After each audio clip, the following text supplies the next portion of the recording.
चले जी, अपनी गेम का आगाज करते हैं और गिफ्ट मंजिल के पहले सवाल की तरफ जाते हैं, जो है 5000 कैश। पहला सवाल, और पहला सवाल गिफ्ट मंजिल का आपकी स्क्रीन पर आएगा अब। मशहूर मुहावरे के मुताबिक चोर की दाढ़ी में क्या होता है? ऑप्शंस हैं आपकी, चिमटा, तिनका, झाड़ू, कशकोल।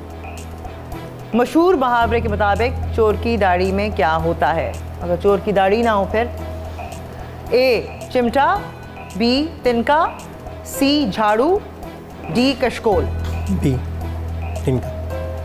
Are you sure? Yes sure. मुहावरे इसका मतलब है आते हैं आपको? अल्हम्दुलिल्लाह। कर दूं लॉक? जी बिल्कुल लॉक कर दो। चले जी, कर दे लॉक। इस मुहावरे का मतलब पता है आपको? चोर की दाढ़ी में तिनका, कोई ख़ास तो नहीं, लेकिन इसका मतलब क्या, ये क्यों कहा जाता है? जैसे पहले वो मुहावरा था तो उसका मतलब पता था कि उल्टा चोर कोतवाल को डांटे, तो ये भी चोर की ही बात हो रही है। पता नहीं आज चोरों की इतनी क्यों बात हो रही है? चोरियाँ बढ़ गई हैं ना, चोरियाँ बहुत बढ़ गई हैं, हर लेवल पर बढ़ गई हैं। करोड़ों की भी हो रही हैं, अरबों की भी हो रही हैं, यू नो, उससे कम की भी हो रही हैं। हाँ जी, फिर मतलब नहीं पता आपको इसका? लॉक हमने कर दिया है। इसका कोई मतलब बता सकता है? वाह बंटी, तुम्हें पता है क्या मतलब है इसका? चोर की दाढ़ी में तिनका, अगर कोई इंसान मशकूक होता है ना तो उसको कहा जाता है चोर की दाढ़ी में तिनका। जैसे वो बहुत सफाइयाँ दे रहा हो, ये मैंने नहीं किया, ये नहीं हुआ, और वो वही बार बार, हाँ, उसी को कहते हैं कि चोर की दाढ़ी में तिनका। का ये मतलब नहीं है कि झाड़ू उठा के सफाई शुरू कर दी, सफाई देना यानी कि को ज़्यादा अच्छे से पता है क्योंकि ये यही करती है ना मेरे साथ। चोर की दाढ़ी में तिनका और सांप बन जाती हैं झूठ बोल के। किसी को पता है? हाँ जी। इसका ये मतलब है कि हर दाढ़ी वाला मशकूक नहीं है, लेकिन उसकी जो कुछ इस तरह से होते हैं, मतलब एक बिल्कुल दाढ़ी में छुप जाता है वो इस तरह से। उसको सब शरीफ समझते हैं। अच्छा लेकिन हर कोई ऐसा नहीं होता। ऐसा? अच्छा ऐसा? अच्छा, मुझे तो नहीं लगता कि ऐसा है, लेकिन अगर आप कहती हैं तो मान लेती हूँ। आपने तो कहा कि मशकूक होते हैं, साथ जो बैठे हैं वो भी, यू नो। हाँ जी, एनीबडी एल्स? किसी और को पता है? छोटी सी चीज है ना तिनका, हाँ। इसलिए वो इस बात उसकी जो चोरी है वो पकड़ी जाती है उससे, कर देता हाँ? है जिससे उसकी चोरी साबित हो जाए। ओह अच्छा, चले जी, लेट्स फाइंड आउट जी कि चोर की दाढ़ी में क्या होता है। भाई आप चोरी करने जा रहे हैं तो दाढ़ी शेव करके जाएं, बस मुझे तो ये बात समझ आई है। तो जी लेट्स फाइंड आउट जी। बी आपने कहा येलो, उस पे लाइट है। लेट्स फाइंड आउट कि ये ग्रीन होती है कि नहीं। हाँ जी बताइए कंप्यूटर। जवाब सही है, चोर की दाढ़ी में तिनका। हाँ दाढ़ी है, अब उसके अंदर छोटी सी तिनका टाइप चीज़ें आ सकती है, या बाकी कशकोल, झाड़ू और चिमटा। हाँ किसी झाड़ू का तिनका आ सकता है ना, ये रिलेटेड है बात है। और आपने सही जवाब दिया, उसकी जो आप एक्सप्लेन किया वो भी बहुत अच्छा था। तो आपके लिए लजीज़ा की तरफ से गिफ्ट हैम्पर। अच्छा जी आगे चलते हैं जी। गिफ्ट मंजिल दूसरा सवाल ज्वेलरी सेट के लिए है, वो तो बेगम ले जाएंगी है ना, बेगम के लिए होगा। How many kids do you have? बच्चे हैं आपके?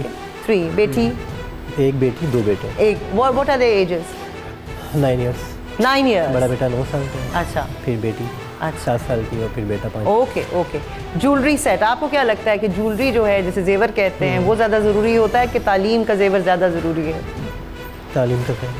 That is more important. Yes. आपको लगता है कि ये आपको इनेबल करता है, या ख़वातीन, आपका कोई भी बेटा हो या बेटी हो उसके लिए ज़्यादा ज़रूरी ये है?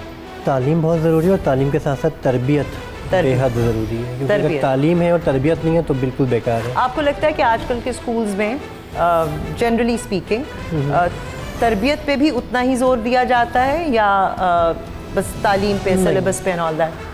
या तरबियत वहाँ होती है, घर में ज़्यादा होती है, स्कूल में उतनी नहीं होती? कैसा आप क्या फोकस नहीं किया जाता है स्कूल्स में इतना? तालीम पे तो फोकस कर रहे होते हैं, लेकिन तरबियत पे इतना नहीं करते हैं। अच्छा, तो is it okay with you कि आपके बच्चे अगर फर्स्ट, क्योंकि फर्स्ट आ रहा है, सेकंड आ रहा है, तो आप भी यही चाहते हैं कि बस वो फर्स्ट सेकंड और you know in first second third सबकी ख्वाहिश होती है, लेकिन अगर ना आए, किसी बच्चे का रुझान ना हो किसी सब्जेक्ट में, तो आप कहेंगे कि बस तुमने डॉक्टर इंजीनियर ही बनना है, या आप उनको वो करने देंगे जो वो चाहते हैं करना? बच्चे की इंटेलिजेंस देखनी चाहिए, उसी हवाले से उसको लेके चलते हैं, ज़बरदस्ती थोपनी नहीं चाहिए चीज़ें। ये बड़ी अच्छी बात है जी, बिकॉज मोस्टली ये होता है कि पेरेंट्स अपनी जो वो बनना चाहते थे या जो वो ज़िंदगी में नहीं कर सके वो बच्चों पर थोप देते हैं, और उसके बाद जिसमें उनका इंटरेस्ट होता है, जिसमें वो एक्सेल कर सकते हैं, वो उनको मौका नहीं मिलता। तो जिस चीज़ में आप एक्सेल कर सके फिर आप नेचुरली उस चीज़ में आगे बढ़ते हैं, आपको मेहनत नहीं उतनी करनी पड़ती ना। अब देखिए इन बच्चों के साथ क्या हुआ है, बंटी बबली के साथ, ये क्या करना चाहती थी और ये क्या कर रही हैं, और ये मुझे पता ही नहीं है कि ये क्या कर रही हैं। क्या कर रहे हो भाई तुम लोग, क्या करना चाहते हो ज़िंदगी से, क्या चाहते हो मुझे अभी बताओ, क्या बनोगी तुम? इससे सबसे पहले तो अंग्रेजी अच्छी करनी होगी अपनी, जाके किसी इंग्लिश टीचर से जाके किसी से सीख लो। भी अपनी उर्दू पे फोकस करना चाहिए। मेरी उर्दू ठीक है। तो तुम इसको उर्दू पढ़ा दो, ये तुम्हें अंग्रेजी पढ़ा देगी। नहीं, मैं बिल्कुल भी नहीं। अच्छा भाई, आपकी तो तकरार में बिल्कुल ऐसे लग रहा है कि एक इस तरफ बॉर्डर की है, एक दूसरी तरफ बॉर्डर की है। भाई सॉरी, हम इस तरफ ही जा रहे हैं। बोल एंटरटेनमेंट के शोज देखने के लिए हमारे चैनल को सब्सक्राइब करें और बेल आइकन पर क्लिक करना ना भूलें।